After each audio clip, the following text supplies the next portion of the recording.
Alors, bonjour tout le monde, ici Danny Murray pour un autre superbe cours de bourse, une superbe formation aujourd'hui pour vous au sujet des fameux wedges, les wedges montants, les wedges descendants et on va faire un petit tour de ça, il n'y a pas juste ces deux-là, je vais vous en montrer d'autres aussi.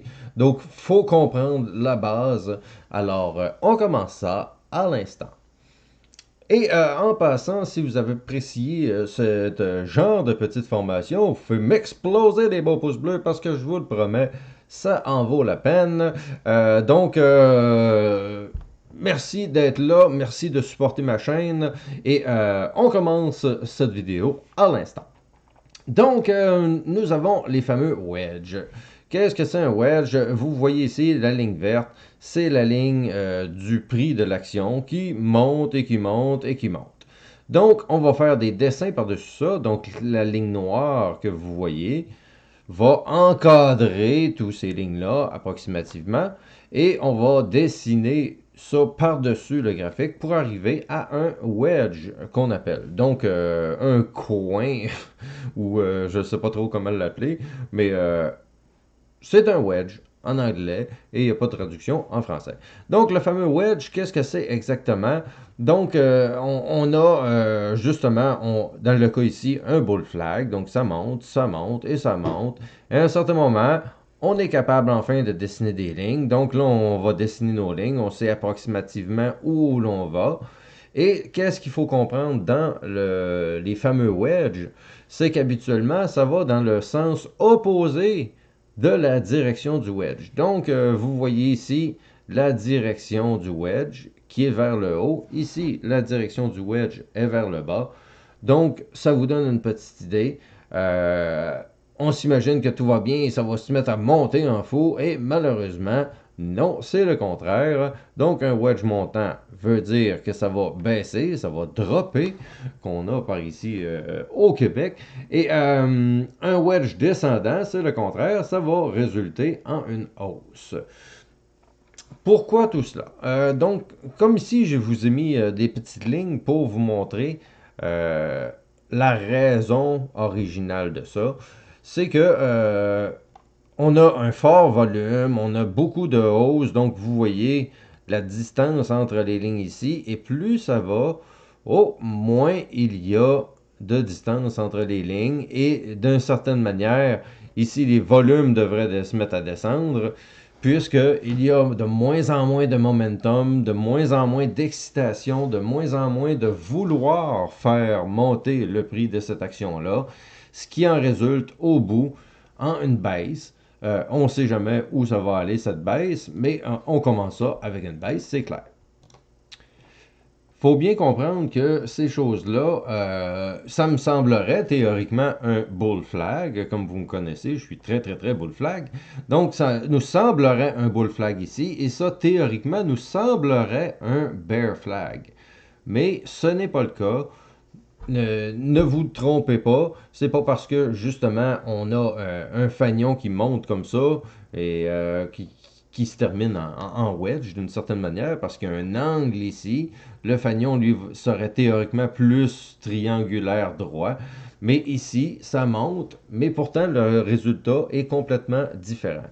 Sachez que tout ce que je vous enseigne dans cette vidéo-là, c'est de la théorie. Donc la théorie dit que les statistiques sont en notre faveur pour que, après un wedge comme ça ici, on ait une baisse qui vienne. Et comme la même chose à l'envers, donc le wedge descendant, donc qui est ici, ben, à un certain moment, ça a l'air d'un bear flag, mais ce n'est pas un bear flag, c'est tout le contraire.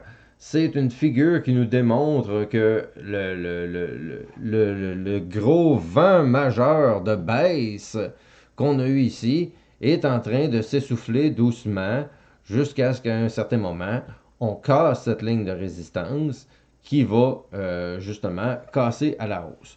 Donc, les statistiques sont en notre faveur quand on voit des graphiques comme ça. Et tous les triangles, toutes les wedges que vous pouvez voir sur les graphiques, vous pouvez le faire.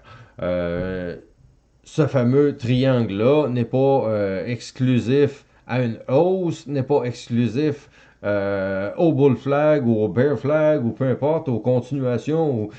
C'est un drapeau, c'est un triangle qui se forme, mais qui a de moins en moins de momentum dedans, qui a moins en moins de volume et de moins en moins d'excitation.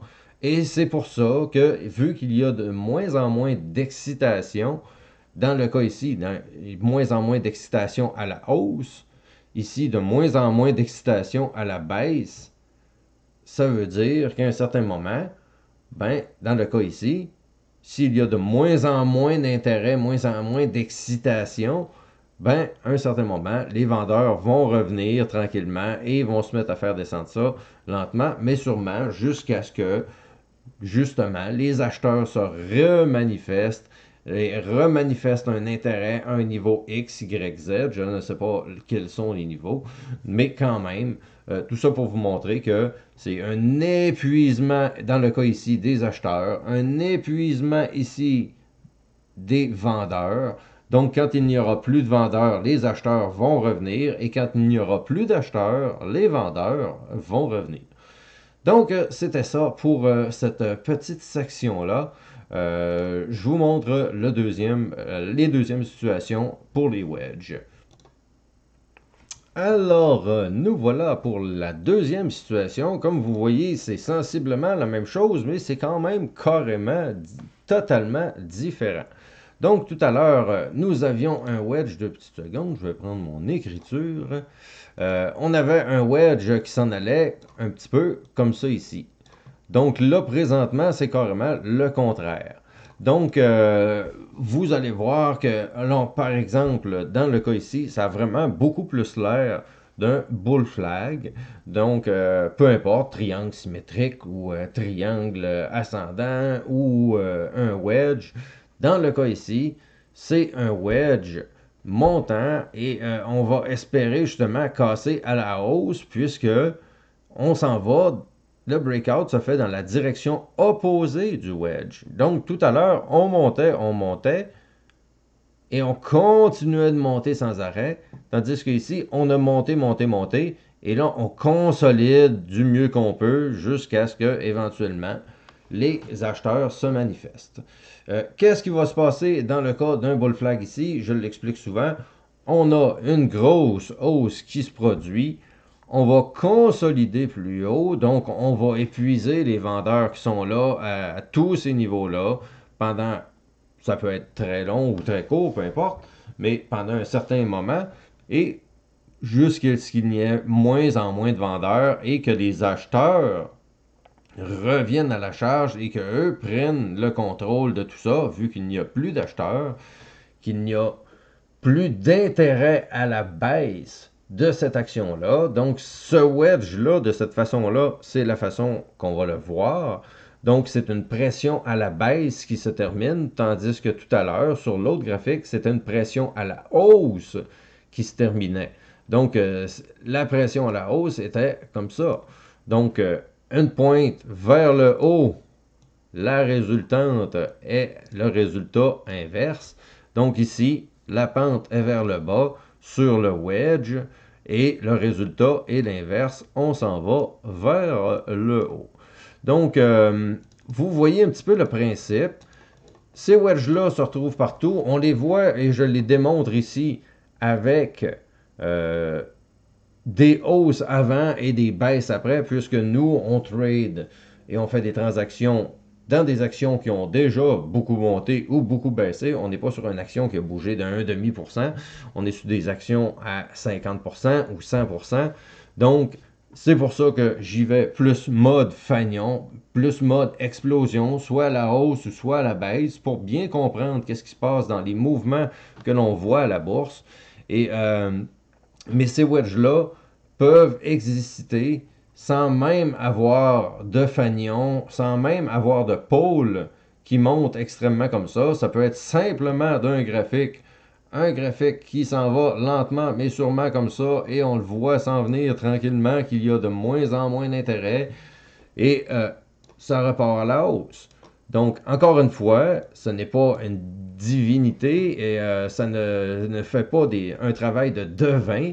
mais les pourcentages sont en notre faveur quand on voit ce type de graphique-là. Donc, c'est à bien comprendre puisque on en voit un peu partout de ces graphiques-là, qu'on soit dans des bull flags, dans des bear flags, que ce soit des hausses qui semblent s'épuiser tranquillement ou des baisses qui essaient de s'épuiser pour trouver justement un point d'entrée, on les voit absolument partout. Donc, les wedges sont importants. Vous pourrez l'appliquer dans du trading plus long terme, plus court terme, que ce soit du day trading, du swing trading, de l'investissement plus long terme. Sachez que c'est une baisse d'intérêt qui se passe dans ces fanions-là. Et quand il y a une baisse d'intérêt, éventuellement, il n'y a plus d'intérêt, il n'y en a plus. Et quand il n'y a plus d'intérêt à aller dans une direction, c'est l'autre direction qui va prendre le contrôle et va partir soit à la hausse ou soit à la baisse. Donc, en résumé, pour cette petite vidéo-là, c'est pas compliqué. Le breakout va toujours dans le sens opposé du wedge. Donc, si vous vous posez la question, vers où ça s'en va, le wedge, je comprends pas trop, ben, vous voyez la pointe, vers où elle se dirige. Elle se dirige vers le bas. Ici, elle se dirige vers le haut. Donc, la pointe nous donne la direction et on va aller dans la direction opposée éventuellement pour briser. Espérons de nouveaux sommets. Espérons de nouveaux sommets dans votre compte de trading aussi. Alors, c'est à peu près tout pour cette vidéo. J'espère que vous allez avoir apprécié. Je vous demanderai si vous voulez supporter la chaîne, de partager cette vidéo-là avec vos amis. Ils vont en apprendre et ça ne coûte rien. Donc, profitez-en. Gâtez-vous et faites apprendre justement à tout le monde qui pense que le trading, c'est hors de portée. Ben que c'est justement à la portée de tous. Vous n'avez qu'à venir étudier avec moi sur Danny Murray Trader sur YouTube. Lâchez vos pouces, explosez-moi les beaux pouces bleus parce que je suis un YouTuber puis moi je capote sur les pouces bleus.